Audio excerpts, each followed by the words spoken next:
QTV। 27 मार्च को मेरठ में होगा प्रबुद्ध सम्मेलन। आदित्यनाथ प्रबुद्ध सम्मेलन में होंगे शामिल। सीएम योगी के मेरठ दौरे को लेकर भाजपा पश्चिमी क्षेत्रीय अध्यक्ष सत्येंद्र सिसोदिया ने दी जानकारी। भाजपा कार्यालय में दी जानकारी, कहा मेरठ से सीएम योगी करेंगे लोकसभा चुनाव का शंखनाद। पहली जनसभा में बड़ी संख्या में मेरठ की जनता करेगी शिरकत। कहा पीएम मोदी भी मेरठ से लोकसभा चुनाव का करेंगे शंखनाद।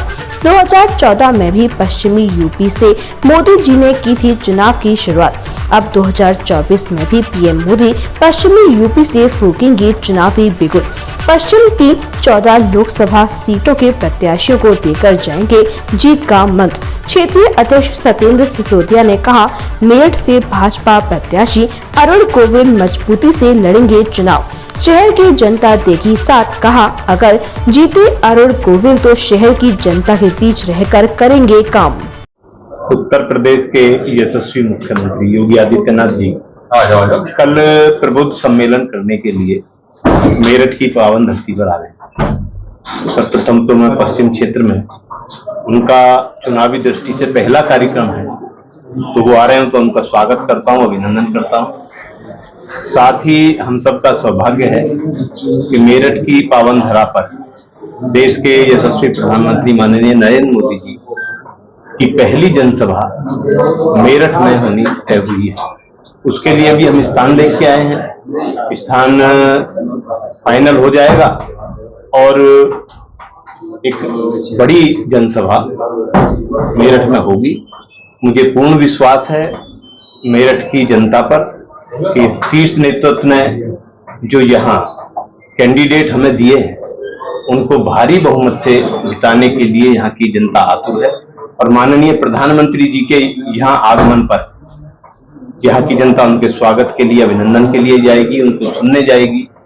और उनके आने से केवल मेरठ की लोकसभा नहीं, आसपास की लोकसभा आपकी, चाहे मुजफ्फरनगर हो, चाहे बागपत हो, चाहे बिजनौर हो, चाहे गाजियाबाद हो, सारी लोकसभाओं पर संदेश जाने वाला है और उसका लाभ भारतीय जनता पार्टी के सभी प्रत्याशियों को मिलने। क्या माना जाए कि चुनावी पहली सभा मोदी जी की यहाँ से हो रही है, आगाज किया जा रहा है चुनाव का। इससे पहले भी थी, तो आपके क्या देख रहे हैं कि सरकार कितने उसमें आगे जाएगी? मैं ये देख रहा हूं कि माननीय प्रधानमंत्री जी की जनसभा 2014 में पहली जनसभा बुलंदशहर में हुई थी और इस बार भी चुनाव से पहले जनसभा बुलंदशहर में हुई थी।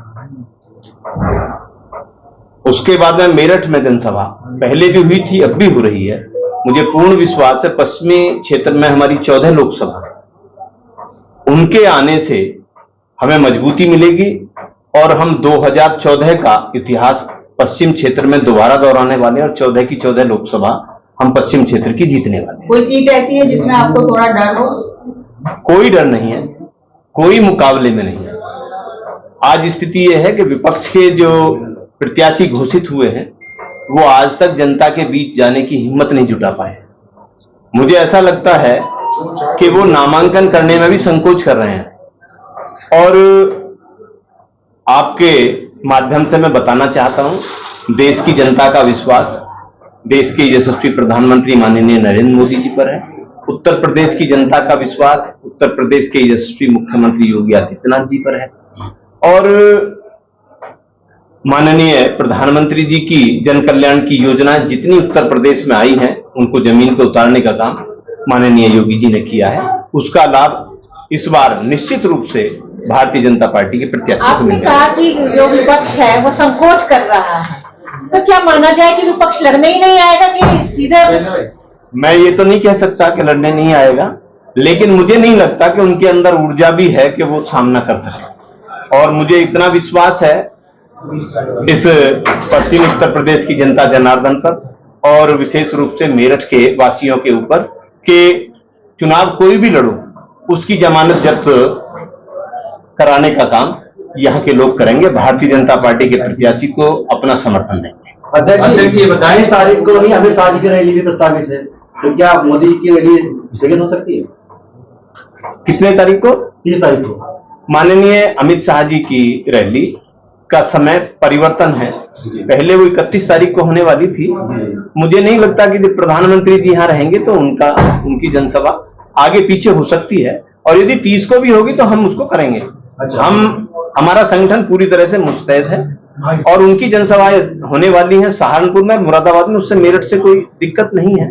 और हम एक दिन में 4 सभा करने की स्थिति में भारतीय जनता पार्टी के कार्यकर्ता और संगठन। अध्यक्ष ये बताइए, बीजेपी